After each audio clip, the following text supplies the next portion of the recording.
Baik, selamat malam. Sebelumnya, Assalamualaikum warahmatullahi wabarakatuh. Di sini saya izin mengenalkan diri dulu. Nama saya Izan Abdul Aziz. Kali ini saya akan mempresentasikan untuk UAS mata kuliah komunikasi bisnis di bawah dosen Bu Syifa. Baik, sepertinya langsung saja saya akan membahasnya.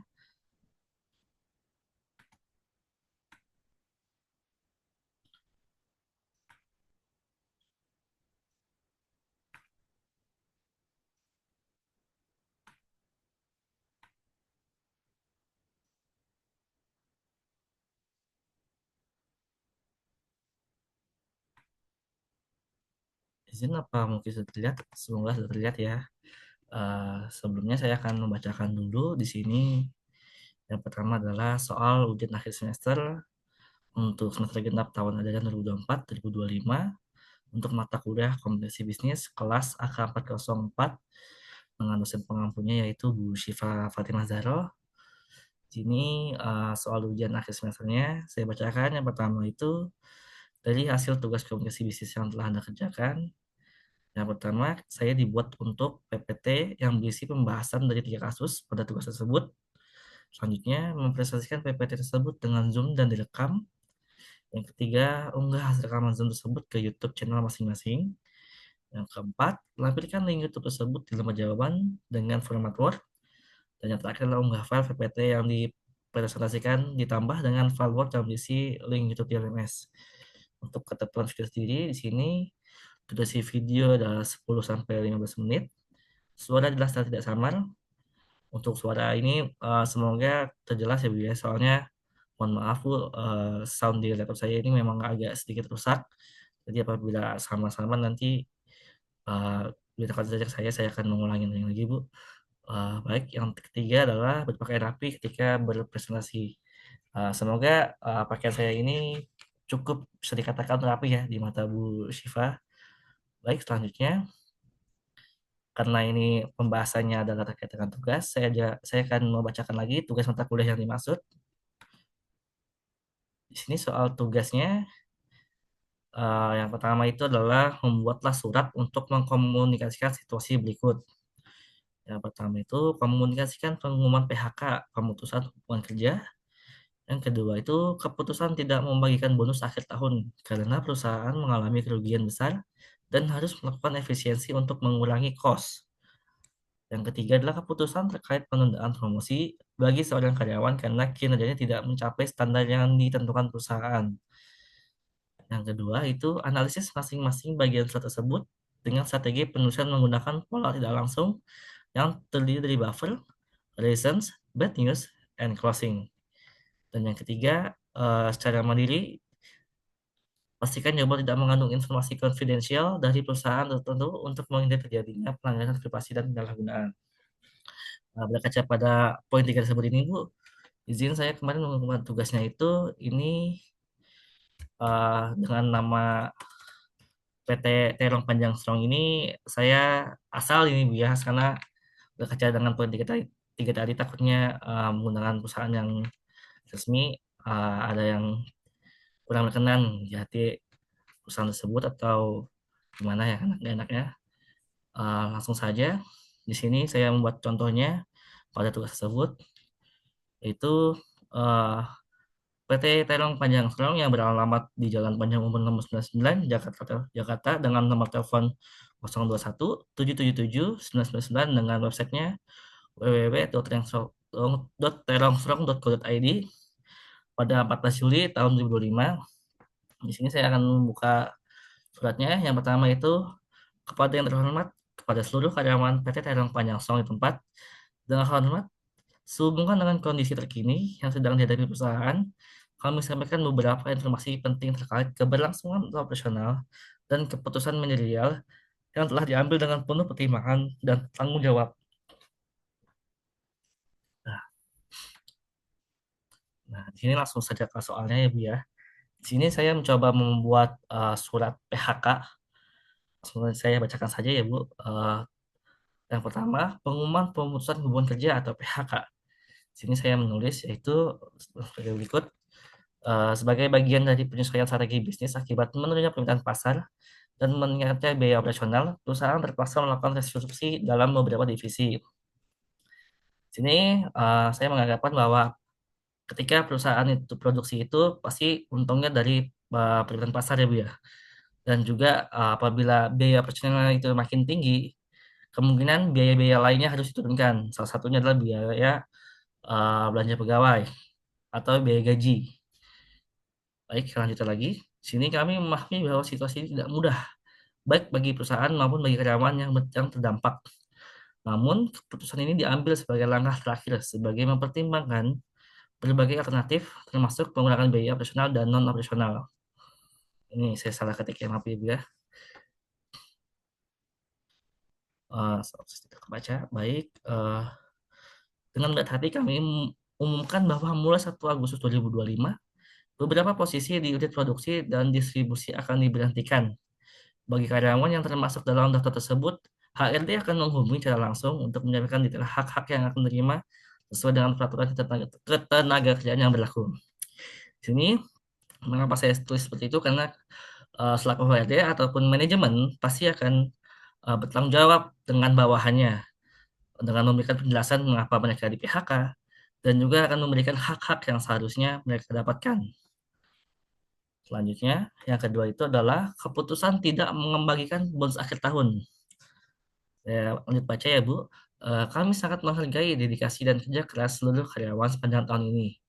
Namun demikian, laporan keuangan semester tahun 1 tahun 2025 menunjukkan bahwa perusahaan mengalami kerugian signifikan akibat fluktuasi harga bahan baku dan kenaikan biaya dan distribusi. Dalam rangka menjaga kelangsungan usaha dan melakukan efisiensi, manajemen memutuskan untuk tidak membagikan bonus akhir tahun pada periode ini. Seperti yang kita tahu, dalam perusahaan produksi ini mereka memberikan untung ketika permintaan itu tinggi dan mereka akan rugi ketika permintaan itu rendah dan bahan bakunya makin tinggi. Mengapa saya mengatakan hal tersebut?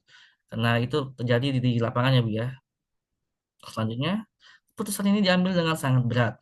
Namun kami percaya bahwa kebijakan ini akan membantu perusahaan tetap bertahan dan pulih di masa mendatang. Kami mengajak seluruh karyawan untuk tetap menjaga semangat dan loyalitas dalam menghadapi tantangan ini. Nah, dalam surat ini sebenarnya HRD ataupun manajemen juga baik dalam melakukan keharmonisasian kepada pegawainya dengan terus menjaga semangat para pegawainya agar setia dan loyalitas terhadap perusahaan dalam menghadapi tantangan tersebut. Selanjutnya atau yang terakhir itu adalah penundaan promosi karyawan perusahaan senantiasa melakukan evaluasi kinerja secara objektif dan berkala terhadap seluruh karyawan. Dalam evaluasi terakhir, terdapat beberapa karyawan yang seharusnya masuk dalam daftar promosi. Namun, setelah mempertimbangkan aspek kinerja, target yang tercapai, serta rekomendasi dari atasan langsung, maka perusahaan memutuskan untuk menunda proses promosi terhadap beberapa individu. Penundaan ini bukan merupakan bentuk penalti, melainkan kesempatan bagi yang bersangkutan untuk meningkatkan performa dan menunjukkan potensi terbaiknya. Kami tetap membuka peluang evaluasi ulang dalam periode pilihan berikutnya. Di sini kenapa saya menulis seperti ini? Karena untuk tidak eh, membuat kecewa para pegawai yang telah melakukan kinerja dengan baik. Dengan kata-kata HRD atau manajemen yang mengatakan bahwa kesempatan ini adalah bagi yang bersangkutan untuk meningkatkan performa dan menunjukkan potensi terbaiknya, sehingga diharapkan untuk periode selanjutnya para pegawai tersebut tetap melakukan kinerja terbaiknya, sehingga tidak menurun akibat tidak adanya penundaan promosi karyawan tersebut. Selanjutnya, demikian informasi ini kami sampaikan. Kami berharap seluruh karyawan dapat memahami keputusan-keputusan ini dan tetap memberikan dukungan terbaiknya bagi pertumbuhan perusahaan. Atas perhatiannya dan pengertiannya, kami ucapkan terima kasih. Hormat kami, manajemen PT Terong Panjang Strong. Di sini saya membuat suratnya itu langsung jadi satu ya Bu. Jadi dalam satu surat itu berisikan tiga. Yang pertama itu adalah uh, pengumuman perusahaan hubungan kerja atau PHK. Yang kedua itu keputusan tidak membagikan bonus akhir tahun. Yang ketiga itu penundaan promosi karyawan. Ini saya buatnya dalam satu bentuk surat, tidak terpisah-pisah. Baik, selanjutnya bagian analisis strategi penulisan pola tidak langsung. Satu yang PHK ini di sini buffernya itu saya menuliskan tentang penjelasan umum mengenai kondisi perusahaan. Tentu saja ketika orang di PHK pasti kan mereka tidak terima, Bu. Tapi apabila diberitahu adanya penjelasan mengenai kondisi perusahaan, diharapkan adalah pegawai-pegawai di PKH ini untuk menerima. Dan diberikan juga alasannya yaitu adalah menurunnya permintaan pasar dan beban biaya karena untuk perusahaan produksi mereka bergantung pada untuk pendapatan adalah permintaan pasar dan untuk operasionalnya adalah beban biaya yang tanggung. Yang medisnya itu sesuai dengan suratnya PHK di beberapa di beberapa posisi.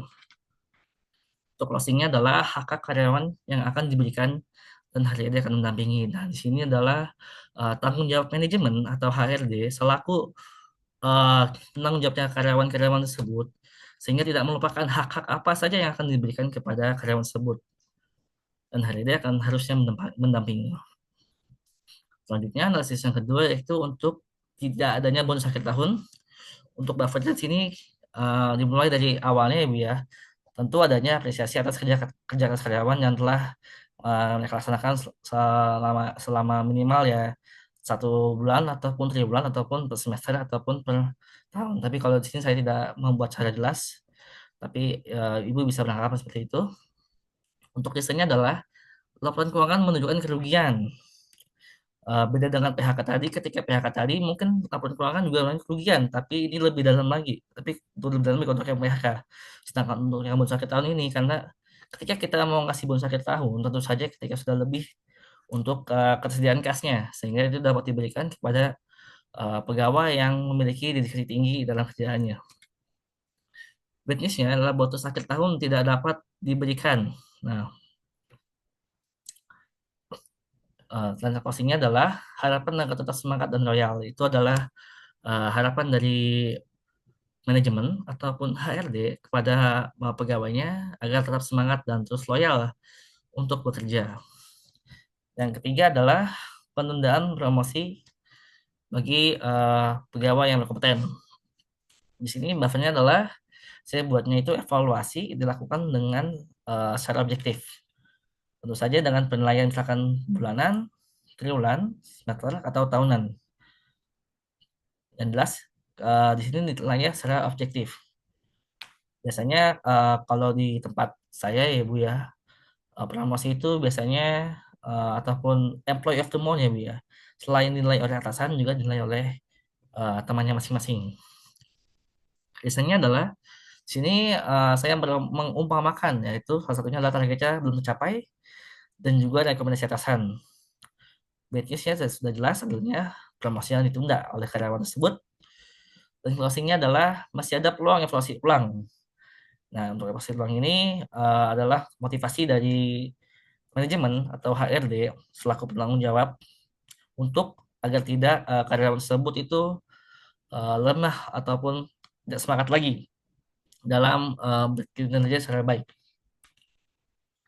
Itu saja Bu yang dapat saya sampaikan mengenai ujian akhir semester ini.